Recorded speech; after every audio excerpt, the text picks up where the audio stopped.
We name streets after individuals to recognize their achievement.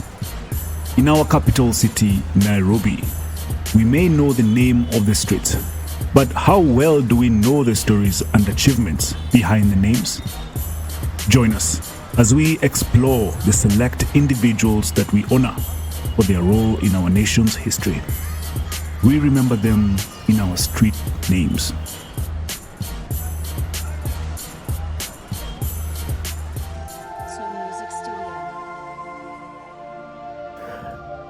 To many Kenyans, Wabera is just the name of a street in the heart of Nairobi, which stretches from City Hallway and connects with Kenyatta Avenue. It runs between two architectural showcases in Nairobi, the High Court on City Hallway and Macmillan Library on Kaunda Street. To the residents of northern Kenya, however, the name evokes memories of historical injustices visited upon innocent people for many years. David Wabera was noticeable for his ivory white teeth that stood out when he smiled against his ebony dark complexion. He was a true statesman. Some people argue that Kenya would probably be smaller than it is today were it not for the efforts of Daudi Dabaso Wabera to stop the efforts of Kenya's Somalis seceding from Kenya and attempting to join the nation of Somalia. He is described as a pioneer administrator and the first black district commissioner in Isiolo and belonged to the Gabra tribe. He was a dedicated public servant who spoke excellent English.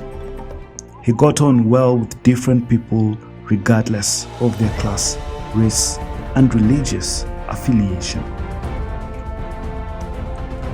Wabera's early contact was with a Christian mission in Marsabit. He was baptized as David. He later interacted with the Muslim community and converted to Islam. He began using the name Daudi instead of David.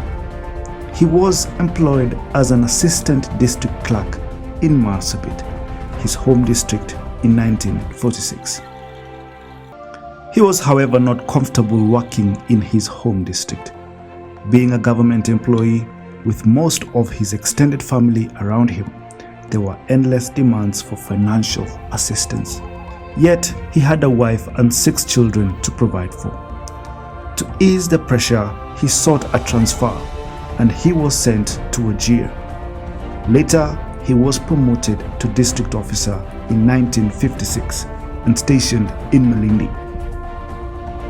In preparation for independence and the big challenges ahead, Kenya sent several African administrative officers to Britain for further training.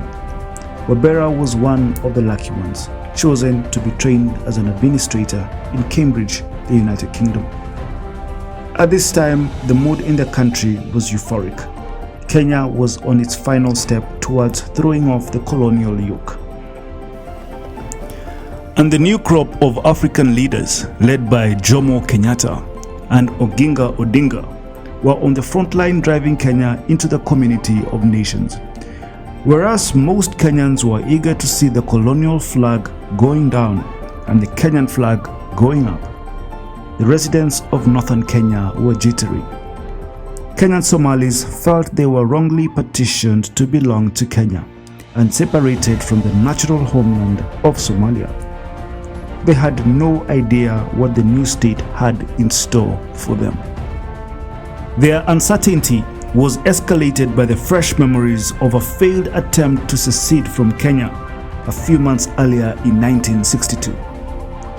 As the saying goes, blood is thicker than water, and this meant the Kenyan Somalis in northern Kenya felt they would be safer if they joined their brothers and sisters in Somalia. Unfortunately, Kenya's political leadership, led by Jomo Kenyatta, was not interested in the secession plan.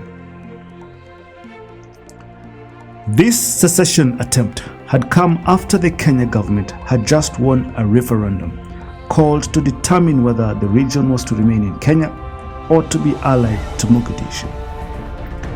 Kenya was not ready to let go of even an inch of its soil to the more aggressive neighbors, Somalia. Kenyatta's administration had won the vote, but not the minds of its northern residents.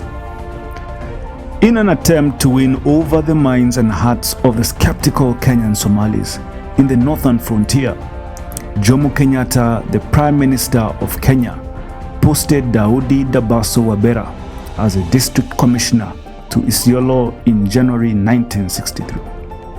Wabera had just returned from the UK after several months of training and was excited at the prospect of being posted in Isiolo.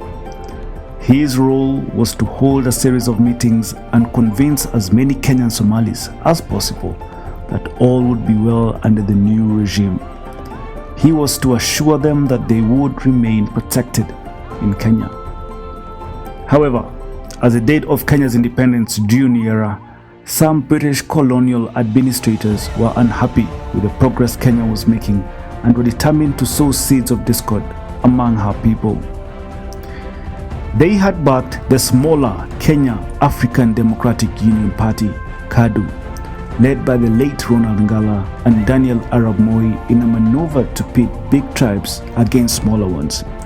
This had been partially successful, and now they secretly instigated rebellion among the residents of Isiolo, Wajir, Mandera, and Moyale in the north. They incited the Muslims led by the Somali against the Kenyan Christians by urging them to push for secession from Kenya. However, Wabera was a major stumbling block in their mission. Wabera did everything to bring harmony to the region. The British were determined to get in the way of Wabera's efforts by making the northern frontier chaotic and ungovernable. They executed their scheme some weeks after Kenya received independence in June 1963. The masterminds drove their way to Sericho, an isolated outpost where Wabera held most of his security meetings. It was the perfect place to execute their mission due to its proximity to the vast unmanned Kenya-Somalia border. On the 28th of June 1963, around 4 weeks after the first Madaraka Day celebrations on 1st June, Wabera made his routine visit to the area to hold a meeting with the residents. He was accompanied by the area chief, Haji Galma. The meeting went on successfully. As they made their final remarks, 3 assassins believed to be acting on orders from the Somali Prime Minister and former colonial masters waited by a nearby bush near Adra River. As Wabera's entourage left Sericho and neared the bush, the assassins drove their Land Rover onto the road, blocking Wabera and his entourage. The assassins singled out the 2 administrators and fired a hail of bullets, bringing down Wabera and Chief Galma. The officers attached to Wabera were unhurt. The assassins then drove towards the Kenya-Somalia border with the help of the colonial authorities. A day later, on the 29th of June, the then Minister for Information and Broadcasting, Acheng Oneko, promised on a KBC news transmission that the killers would be brought to justice. The news of Wabera and Galma's killing hit the people of Isiolo hard and fast, causing panic and unrest. President Kenyatta was furious. He claimed that there were plans to assassinate senior government officials in a move calculated to cause discontent and division in northern Kenya. The government immediately classified northern Kenya as a closed district, where anybody moving in or out of the area had to be cleared by the security agents. What followed was a wave of uprising that swept across the region, climaxing into what became known as a Shifta War and the Wagala Massacre. Indeed, there is a whole history on the struggle to keep northern Kenya. But here we point to the Kenya's Government Act of honoring the memory of a dedicated and promising administrator by having a street in Nairobi named after him, Wabera Street. There is daily memory of this gallant son of Kenya. His name is David Wabera.